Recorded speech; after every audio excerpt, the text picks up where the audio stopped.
Welcome to the GmbF podcast, a podcast focused on natural bodybuilding at the national and international level. Athletes talk about training, nutrition, mindset, and their journey through the global natural bodybuilding scene. I'm Jürgen Reis, your host. This podcast contains product placements.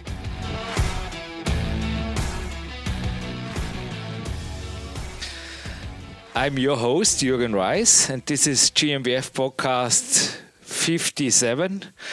And well, my guest today has competed in 162 IMBA competitions across 23 countries and 6 continents, a verified IMBA world record. He is a IMBA Pro in multiple divisions, won numerous international competitions, and is one of the most globally experienced athletes Natural Bodybuilding has ever produced. Welcome, Ken Ross. Thank you, Jürgen. Great to be here. Amazing to be on your podcast. Thank you. It's amazing for us. It's really a great honor.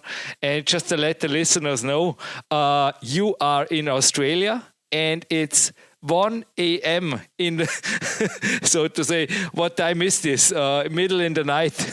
Crazy. Exactly. Yeah, I'm in Canberra, Australia, which is on the east coast. So it's at the moment it's 10 hours ahead of Europe.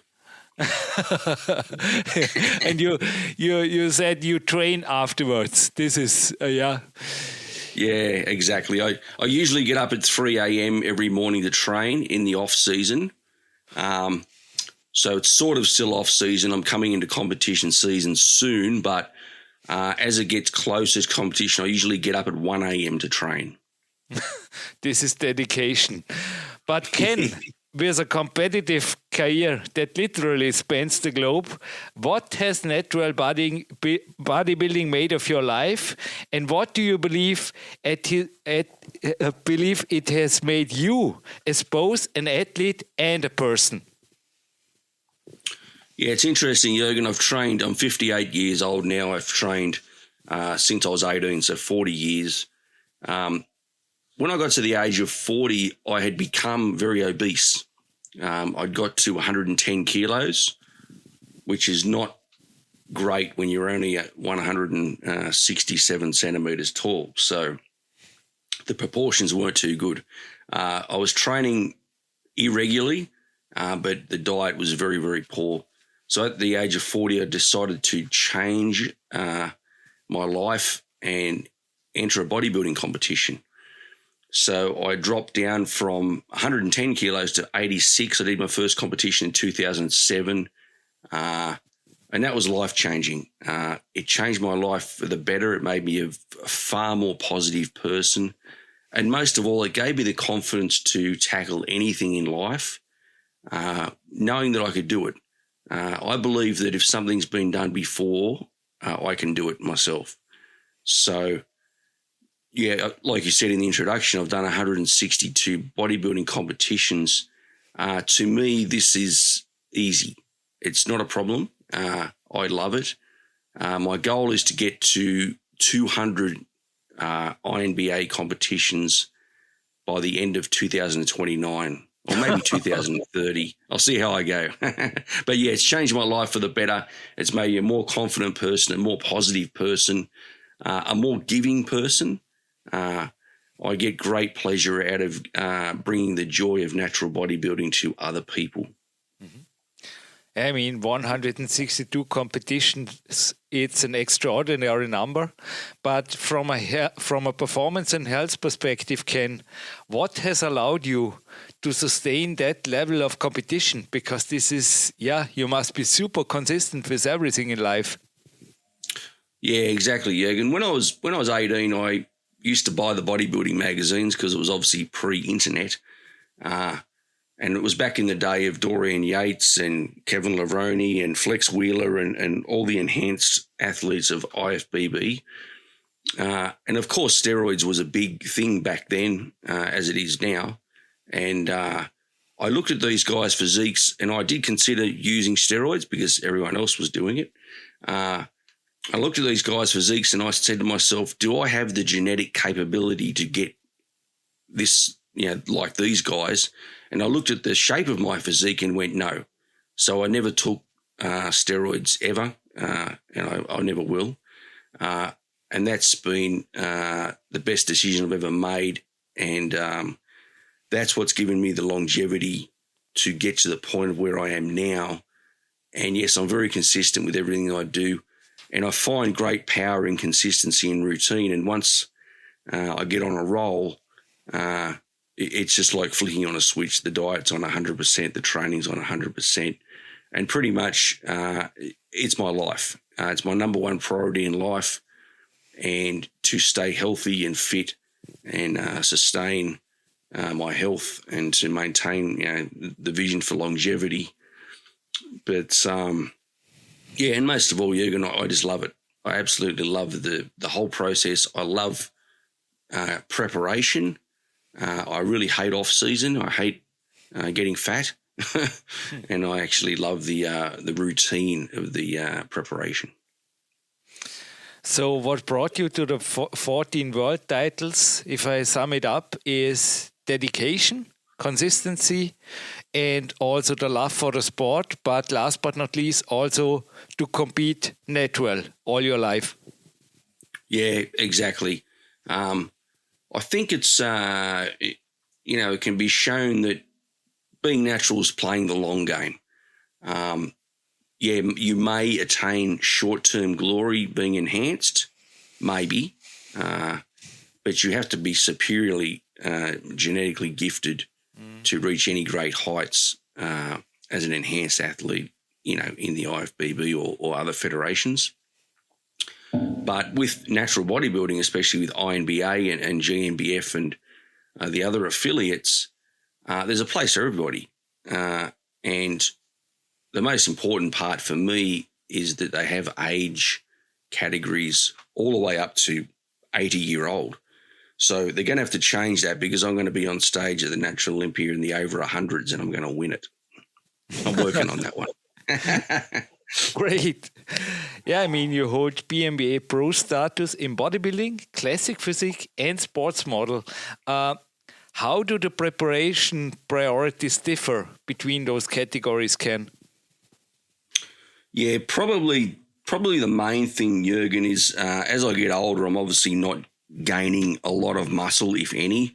It's more muscle preservation these days. And as the younger physiques and as these, I guess, divisions move forward, the bodybuilders are getting bigger and bigger. The classic physique guys are getting also bigger, but, more classic looking with better shape.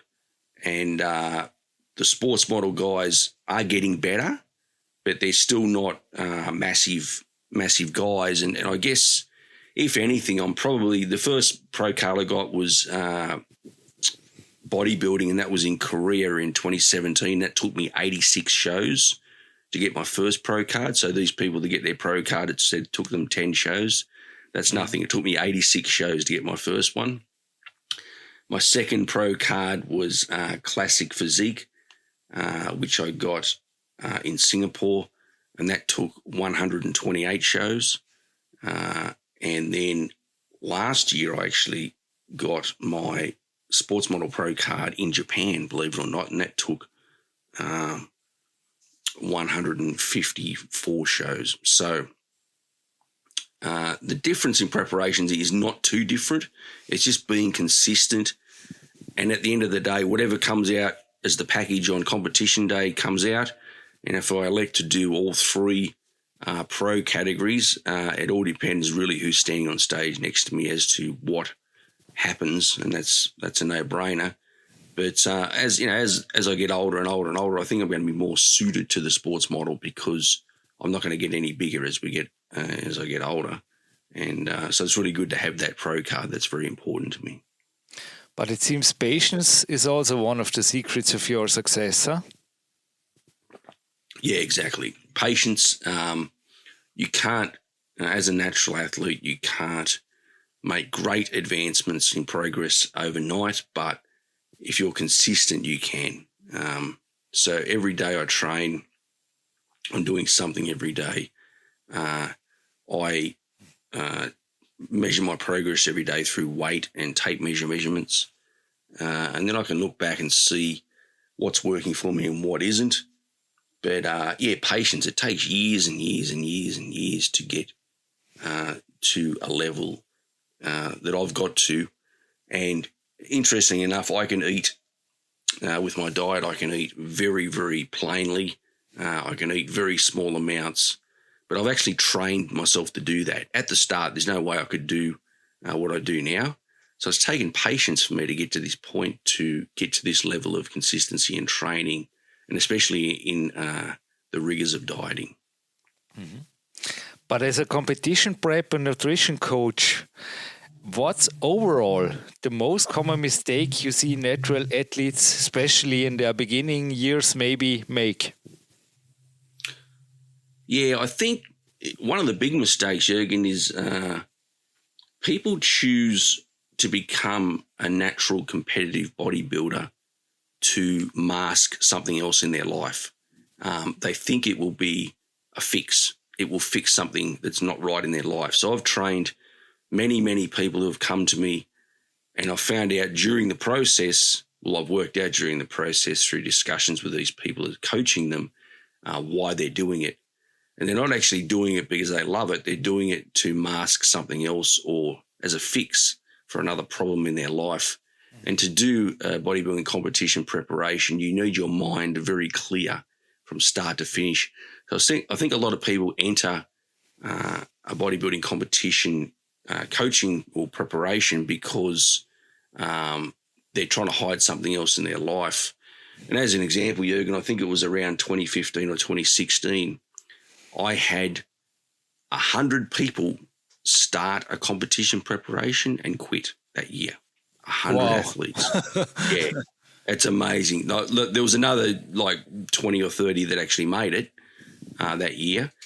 But, 100 people started and quit. And that ranged from week one they quit to 3 days before the event they quit.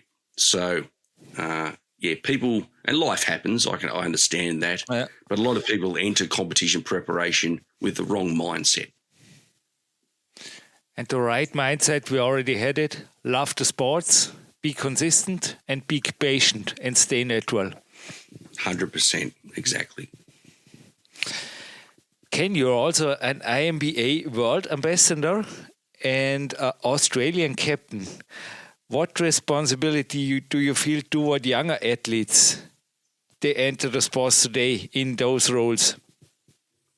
Yeah, as I touched on earlier, Jürgen, I guess the world ambassadorship is like an upper level to the Australian captaincy. So I pretty much do the same thing for the Australian athletes that I do for everyone around the world. I'm more a sounding board and an advice point. I have a good connection with the IMBA hierarchy, Mr. Denny Keikos, the president, and Miss Diana Keikos, the CEO. I have a very good connection with those two.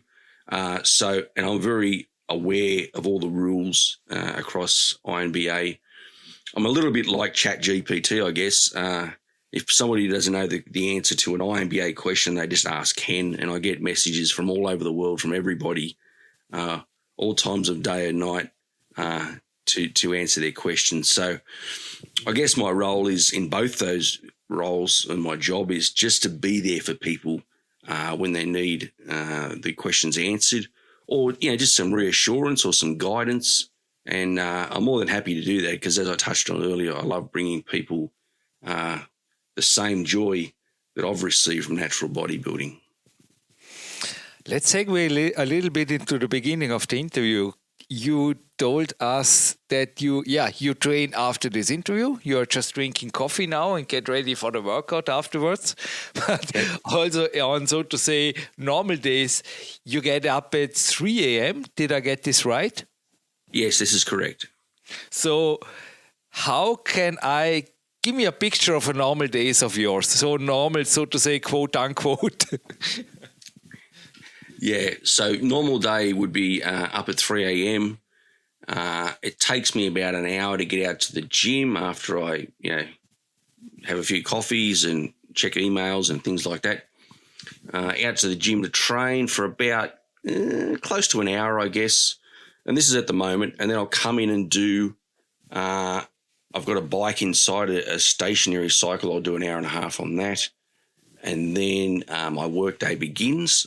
Obviously, throughout the day, I have meals. I have 5 meals a day. And then my work day begins. So more emails. And I also do personal training for clients here in my home gym. It's in the double garage at the house here. And I train people throughout the day.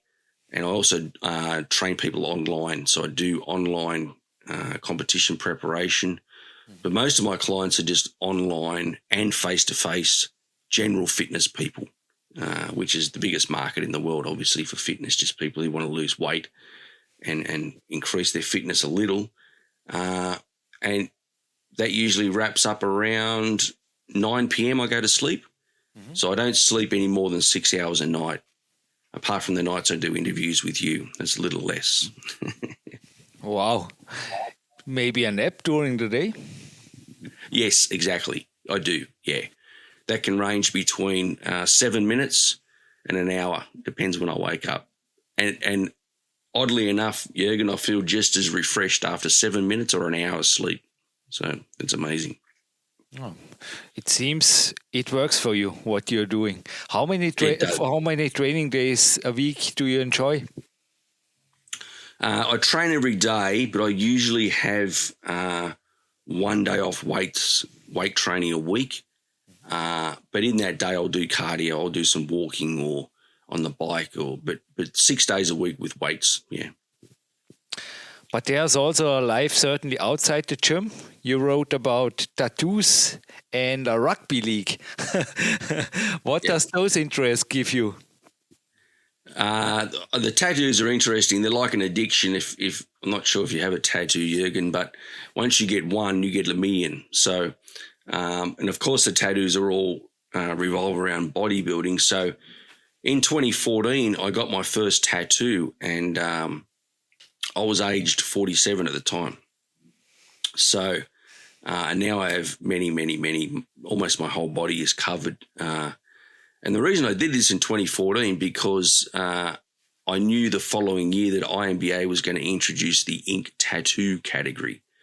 And I thought, that might be something I can be good at. I might start getting some tattoos, and I've won several world titles in the ink tattoo category. So, and interestingly enough, I have the flags of every country I've competed in IMBA with on my body. So I have 23 different country flags on my body as part of the tattoo collection.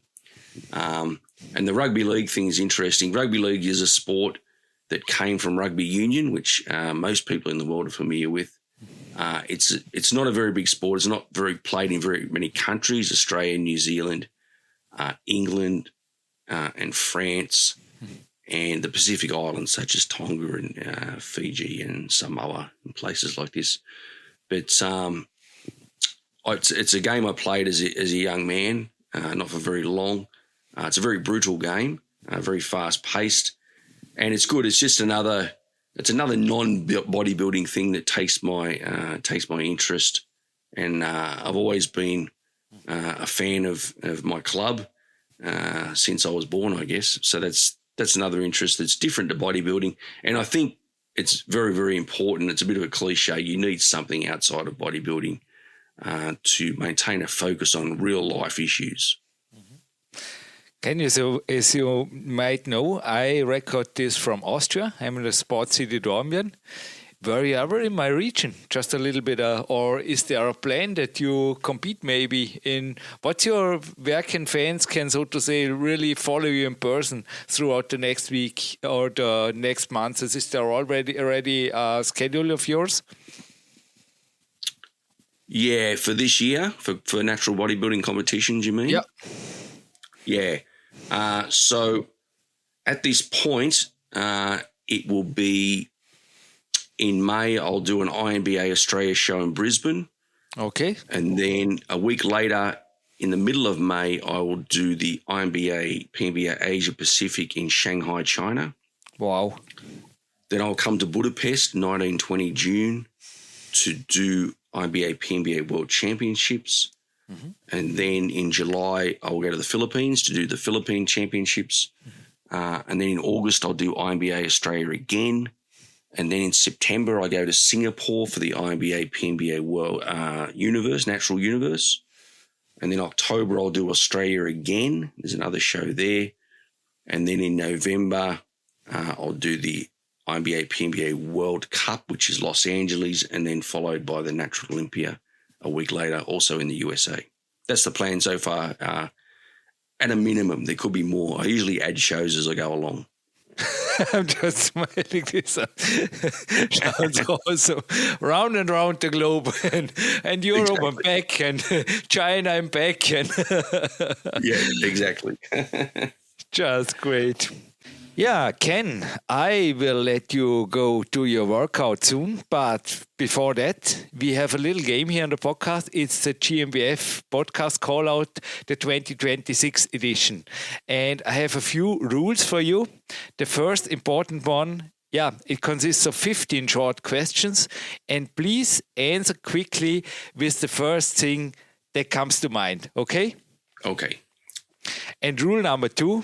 It's also important, if you get stuck or prefer not to answer a question, just say skip and we'll move on. Ready? Ready. So, question number 1. Right now in your life, what gives you the most energy? Good nutrition. Okay. Question number 2. What's one daily habit you never skip even on busy days? Coffee. Great answer. Join me in. I'm on the same boat. Okay. When training feels tough, what usually gets you moving anyway? Usually a good strong pre-workout. Okay. Question number 4. What does being strong mean to you beyond muscles and the gym? In general, in life. Yeah, mental strength is extremely important. Mental strength through experience and confidence. Mm-hmm. Ken, what's a small training or lifestyle habit that made a big difference for you? Not messing around on my phone while I train in the gym. Okay. What part of your day do you generally look forward to most? I guess that's your workout? Yeah, I look forward to waking up, Jürgen. I don't enjoy sleep. I know that sounds strange, but when I go to bed, I can't wait to wake up and start training and get into my day. That's what I thought. Waking up and start the day with training, huh? Yeah, exactly. Ken, when you train, what kind of environment helps you to focus best?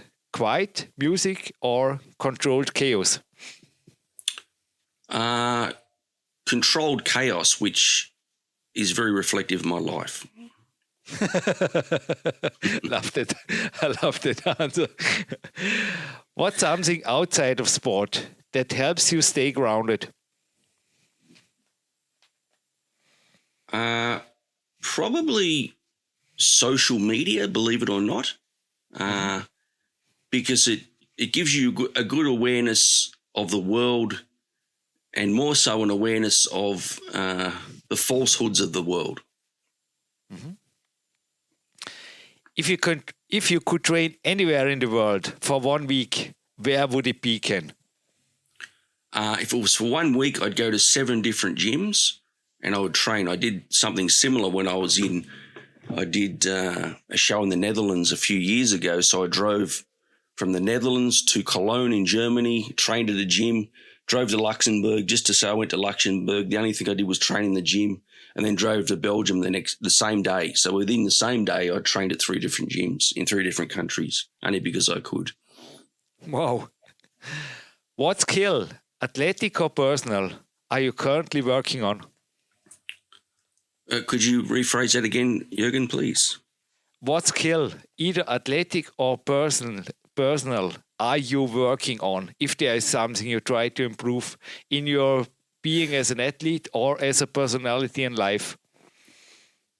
Yeah, probably at the moment, I tend to jump ahead too fast into things. That's just my personality. I'm working on slowing down a little bit more and absorbing all the information first before jumping ahead. Perfect. Another great answer, yeah. Some takeaways from me here.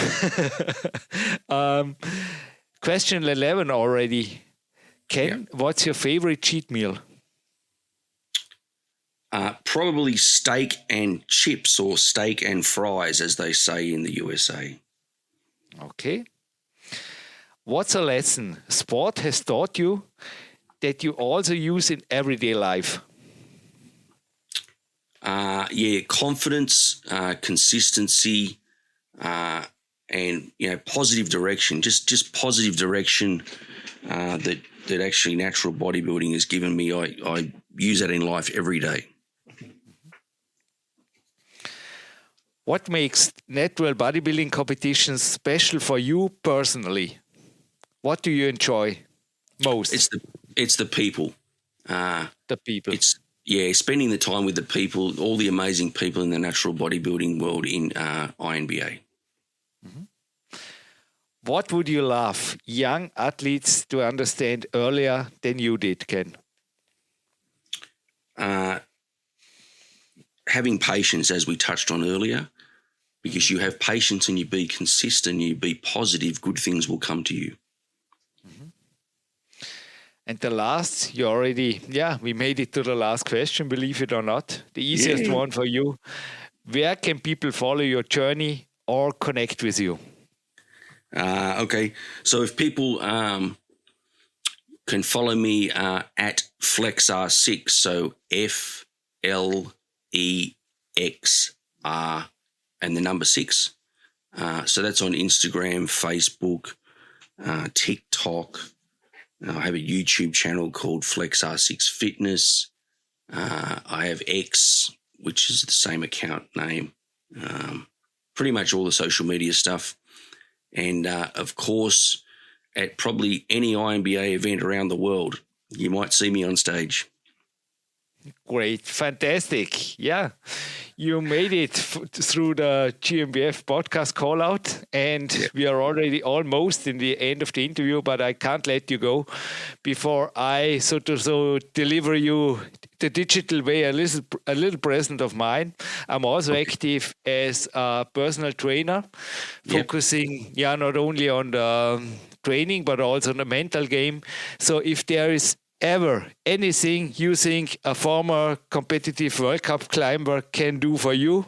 I also traveled around the world, even though I never made it to Australia, Ken.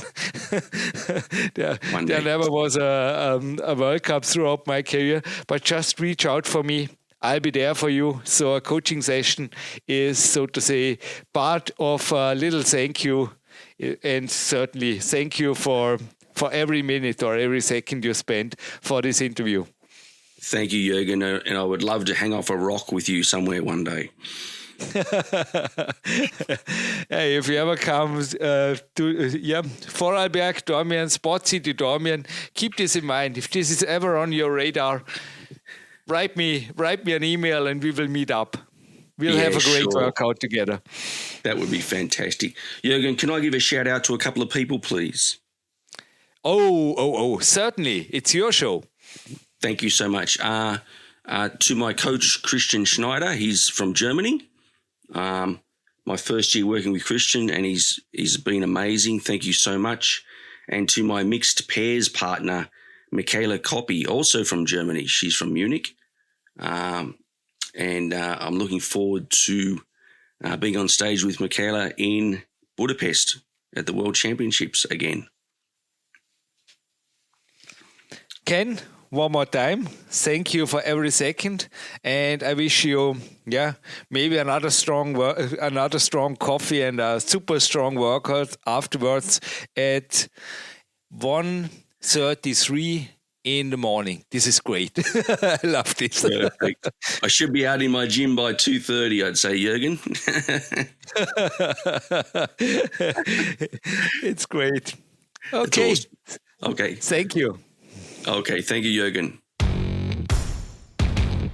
For everything related to the GmbF, Federation news, education, and best episodes of this podcast, visit gmbf.net. If you want to reach out to me personally, LinkedIn is the best place to do that. You can also find an English overview of my coaching work at aviation-quest.cc under the coaching section. Thank you for listening and all the best for your training and your journey in the sport.